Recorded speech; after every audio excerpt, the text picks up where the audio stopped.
Sa isang bansa kung saan milyon-milyon ang araw-araw na nakikipaglaban upang mabuhay, ang mahihirap ang madalas na naapektuhan sa gitna ng tunggalian sa politika.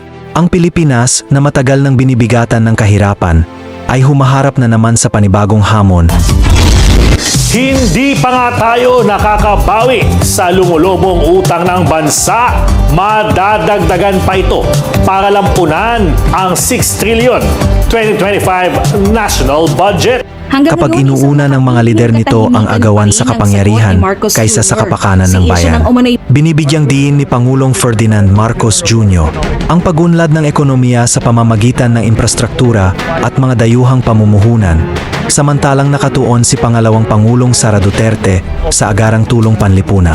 Ngunit sa pagbanggaan ng kanilang mga pananaw, ang mga mahihirap na Pilipino ang siyang nagdurusa sa kanilang hindi pagkakasundo. Binibigyang diin ni Pangulong Ferdinand Marcos Jr.